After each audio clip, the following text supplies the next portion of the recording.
like to introduce the Reverend Dr. Peter Mullen.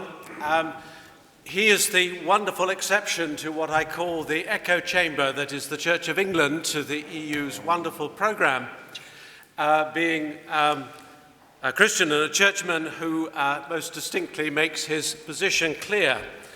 At the risk of, I hope, not making him feel insulted, the Pilgrim's Progress person valiant for truth comes to mind. Peter has written many books, many articles, and given many talks, and I know many sermons, which express the Christian truth in all its multiple forms. He's author of many books, one of which I happen to have in my hand, The Secular Terrorist, but I think he's probably been writing so fast there's been more since then. So I would commend, Peter, you to our organisation. Well, you remember anyway.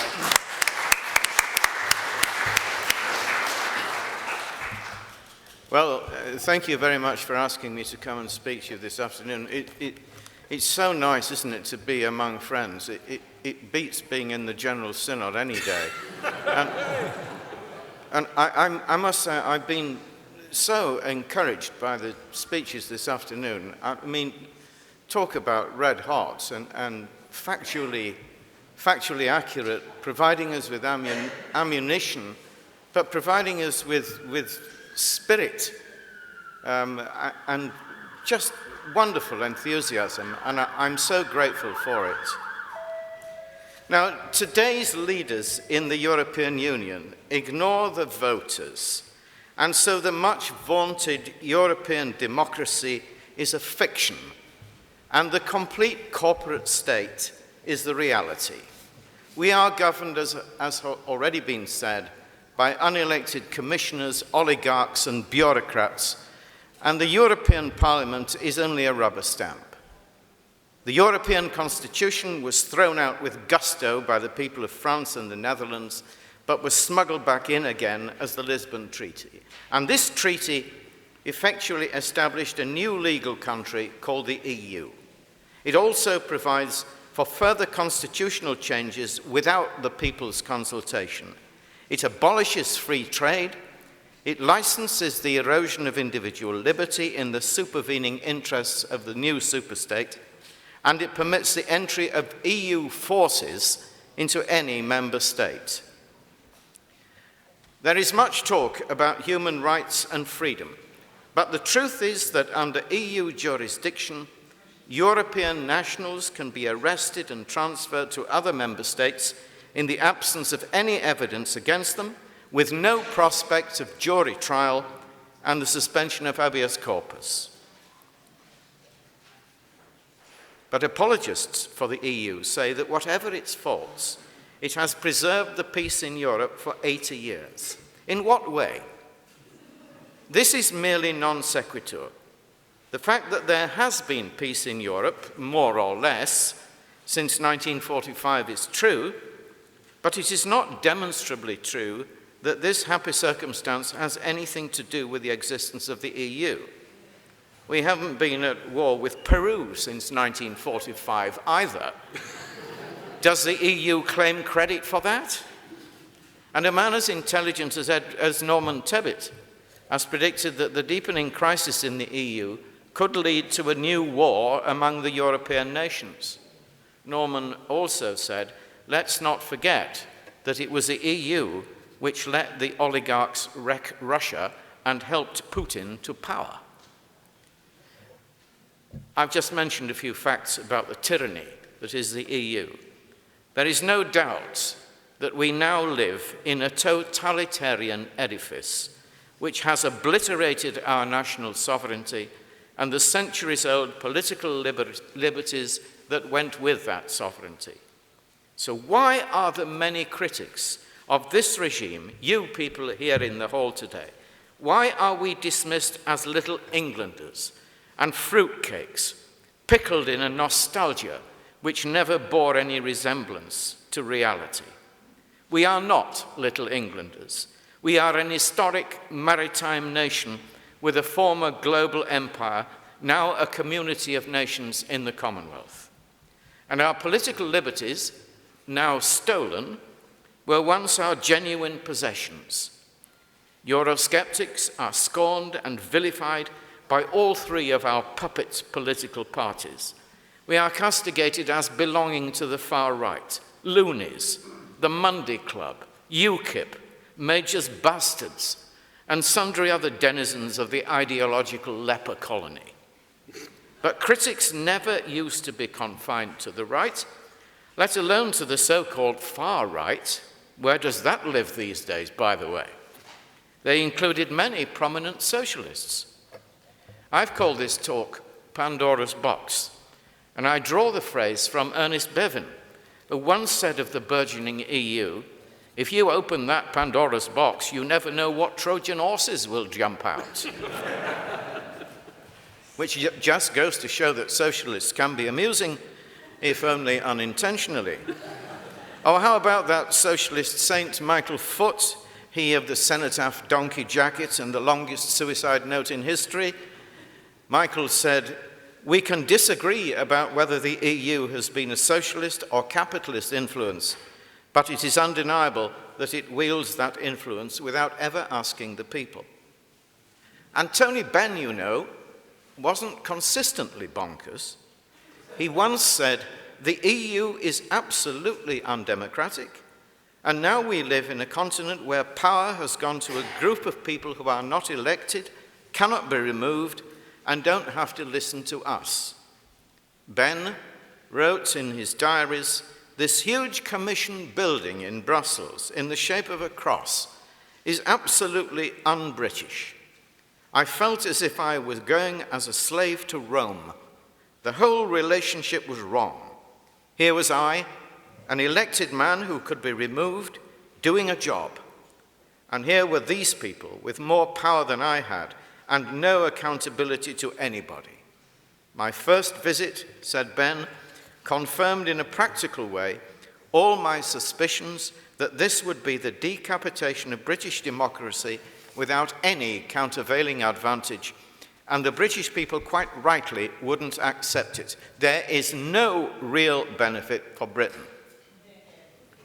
And in a letter to his constituents in 1974, Tony Benn wrote, "Britain's continuing membership of the European Economic Community would mean the end of Britain as a completely self-governing nation and the end of our democratically elected parliament as a supreme lawmaking body in the United Kingdom." Let's come nearly up to date. The lately late Mr. Robert Crow, over whom many tears have been shed, wrote, "Polls in Britain show that voters want a referendum on EU membership. So why not give them a referendum? Working people across Europe are sick and tired of the EU business model. The only rational course is to leave the EU." Mr. Crow could wax eloquent when he wished. He elaborated his criticisms as follows. "Social EU legislation, which supposedly leads to better working conditions, has not saved one job and is riddled with opt-outs for employers to largely ignore any perceived benefits that they may bring to workers. But it is making zero-hour contracts and agency working the norm while undermining collective bargaining and full-time secure employment. Meanwhile," he said, 10,000 manufacturing jobs in the East Midlands still hang in the balance because EU law demanded that the crucial Thameslink contract go to Siemens in Germany rather than Bombardier in Derby." And he concluded, "The only rational course is to leave the EU so that elected governments regain the democratic power to decide matters on behalf of the people they serve." These are socialists I've been quoting. Now, this is a puzzle, you see, because many years ago, Euroscepticism, as we've heard earlier this afternoon, was common on the left. There were giants in those days. Again, as we've already heard, the former leader of the Labour Party, the eminent and godly and saintly Hugh Gateskill, famously said to a party conference that participation in the European project would mean the end of Britain as an independent European state. And with the passing of them, with the passing of Mr. Crow and Mr. Benn, the only notable Eurosceptic that I can find, apart from people we've heard of today, Remaining on the left is Kate Hoey, who said recently in an interview, "You haven't had a vote since 1975. Labour supporters in this country want to see a referendum. I would love to see lots of powers come back from the EU, but I don't think we are going to get those powers back. And on that basis, I would vote to come out because I feel confident in our country. In future, I believe we should be more internationalist. I think Europe is a sick organisation now that is going to get worse." Do you remember Peter Shaw? In 1992, Peter declared, "We must look at Europe today and at what is proposed in the Treaty of Maastricht and measure it against it as follows. We surrendered a trade and common commercial policy years ago. The single currency and single bank are the great issues in the treaty. Yes, common citizenship is in the treaty, but nobody has discussed it. Apparently, all of us are to be jammed together in a single citizenship. Has anyone asked one person in this land whether he or she wishes to have that additional citizenship? What obligations that involves? Not necessarily now, but in the future, and what rights it might bestow. What is all this about a Europe without frontiers, except to demolish the whole idea of a nation-state having sovereignty and control over its own frontiers?"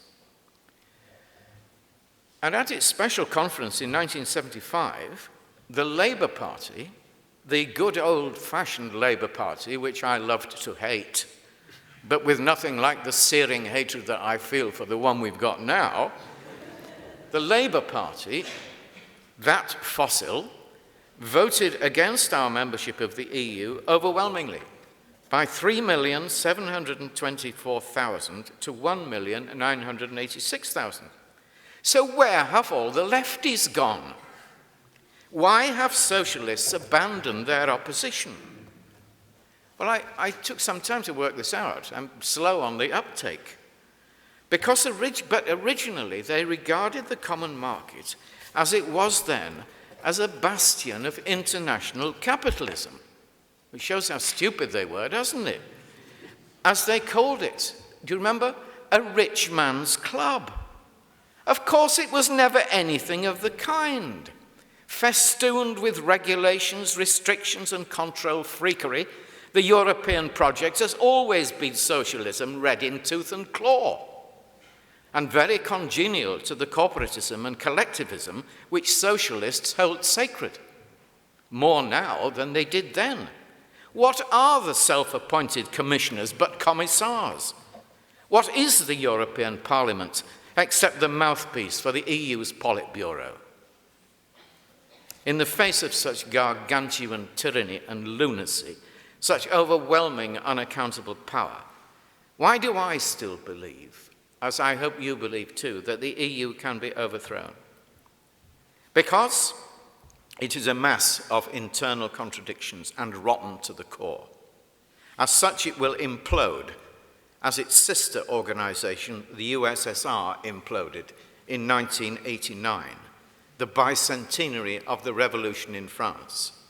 All the arguments which Burke deployed against that tyranny in France should be taken out, dusted off, and redeployed against the EU. The economic crisis in the Eurozone is the first fruits of its demise. Patience, persistence, and diligence in opposition should be our watchwords. For the truth will out, even if we have to wait for 1,000 years. I don't believe we shall have to wait for 1,000 years. Not that long. But with Norman Tebbit, I do fear that the EU hellhole will not just end in tears, but end in blood. Already tensions between Germany and the southern states are heightened because the agricultural countries of the south are tied to the euro, which is crippling them to the benefit of the imperialistic Germans' balance of payments. Still, we must persist because it is the truth which we are fighting for against the empire of lies.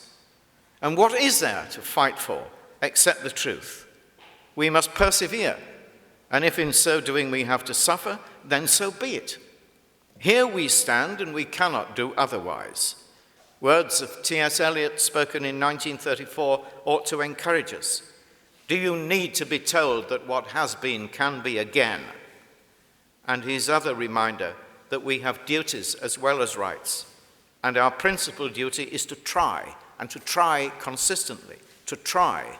As Eliot said, ours is only the trying. The rest is not our business.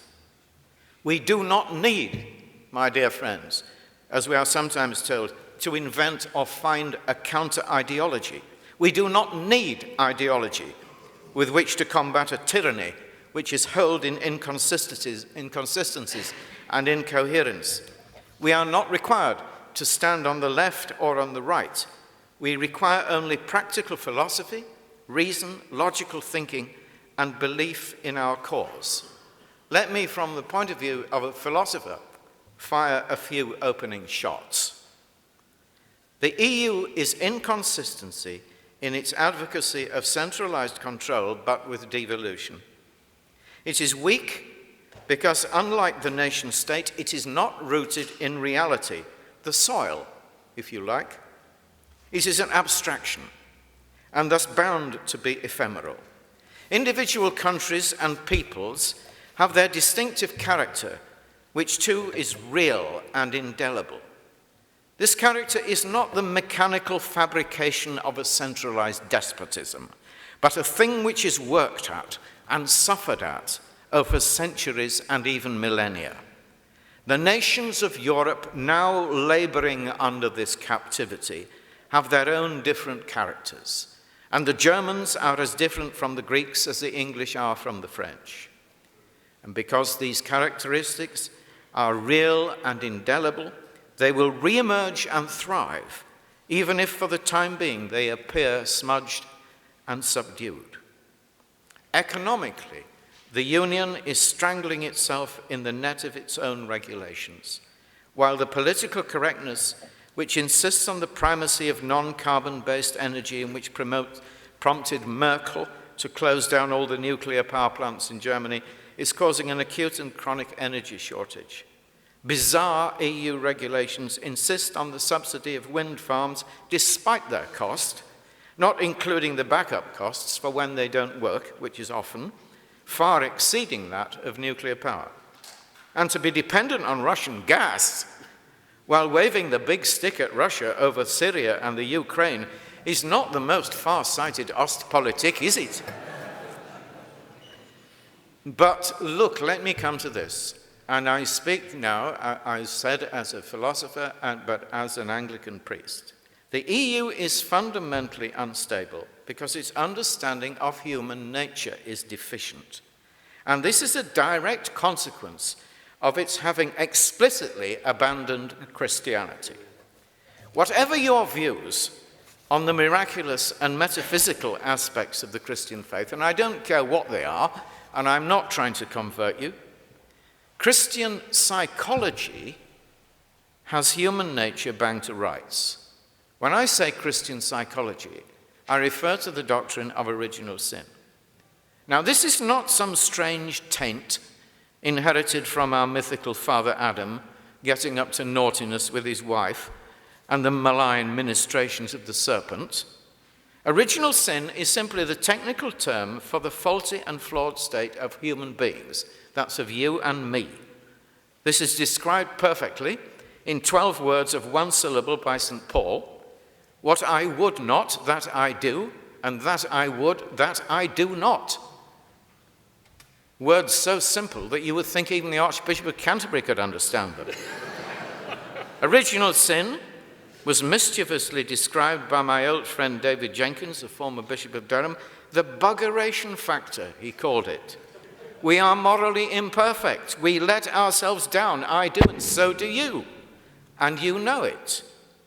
And despite the sheer obviousness of this fact, the ethics and politics of the atheistic EU is derived from this spurious belief in inexorable progress, which dates from the Enlightenment and was fortified by the spurious doctrine of evolution. Despite the fact that the 20th century saw more deaths in wars and genocides than in all the previous centuries added together, Enlightened, atheistic, secular politics in Europe insists, like the Beatles used to sing, that we are getting better all the time. But we do not need even to point to the disastrous wars of the 20th century and the numerous lesser betrayals, slaughters, rapes, and pillages. Each one of us need look no further than his own conscience. We all disappoint ourselves by repeatedly falling short of our own best image of ourselves. But all the EU's insistence and preaching on equality, diversity, and universal rights depends upon our being consistently able to act in according with our best motives, to keep our promises, to behave justly, and so on. These things, you know, as I do, we conspicuously fail to do. Thus, the only sort of paradise that the EU can ever be is a fool's paradise. The bureaucracy even seems to have some dim and intermittent awareness of this and of our shortcomings when it seeks to remedy them by providing a plethora of rules and regulations.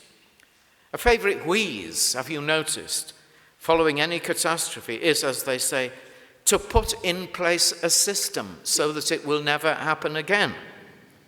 Every time I hear that phrase, I break into my own little composition, a little song which I composed, which begins, "Here's to the next time." As Eliot said, their idea is to dream of systems so perfect that no one will need to be good. Unfortunately, every system, especially the EU systems, is only as good or as reliable as those who invented it and those who operate it. So you might say the EU is based on a mistake, and the kind of mistake it is a philosophical mistake. It is impossible to legislate for virtue or to preserve peace and ensure prosperity by fiat and diktat. Other qualities, which themselves originate in the Judeo-Christian tradition, must first find their place. Kindness, generosity, charity, courtesy, humility, give and take, sorrow for one's own wrongdoing, forgiveness, and the grace which makes reparation and reconstruction possible, of nations as well as of individual lives. And the other deadly consequence of the secular Enlightenment philosophy is utilitarian ethics. Nothing is ever done these days for some absolute good, but only with the aim of relative benefits, which do not always come to pass in any case. In utilitarianism, good is something which is almost always forever infinitely postponed. But society needs moral absolutes. Something has to be basic. As T.E. Hume said, in the secular humanist view, everything is justified by results, and the results are justified by their results, and so on. But no, there are absolute goods which are not justified by anything that they may lead to, but are good in themselves. And even John Locke, in his letter, affirmed, "Promises, covenants, and oaths, which are the bonds of human society, can have no hold on an atheist. The taking away of God, though even in thought, dissolves all." Now Locke, something of an Enlightenment man himself, concedes that it is not even necessary actually to believe in God, only that there is no social morality without the acceptance of at least some moral absolutes, those things which are good in themselves. Criticism of the EU has been launched from the political left as well as the right, from economics and economists, and I have indicated some of the criticisms which might be made by a philosopher. But there is something which goes deeper. And I end with this, and I come back to the real flesh and blood people who live in our Europe. The people are not abstractions, mere counters in a game of political utilitarian consequences. And the nations to which we belong are not abstractions either. The nation, my country, is a basic, natural, organic thing like my family. It is natural for a man to love his country as he loves his mother. We even speak of the mother country, don't we? Though there are those who prefer a different connotation and refer to the fatherland. This is all bound up, my friends, with landscape and borders, with language and dialect, with customs, and even with the different crops which grow in the different countries, the differing shapes and colours of the ordinary houses, the characteristics of a country's music and painting and poetry. These things are not peripheral, and they are not accidental either. They are historic, and they have developed over thousands of years, rooted in the landscape. And usually any change is gradual. Usually, but not always. But when change is sudden, as it has been in our time, it is always shocking and frequently accompanied by violence and bloodshed. This is especially true when changes are imposed from authorities which are or are regarded as alien, and the imposition by the EU is alien to us, and that is why so many of us instinctively hate it. If you say this is the attitude of the peasant, then I am proud to accept your nomination. And I would warn you that peasants have been known to revolt.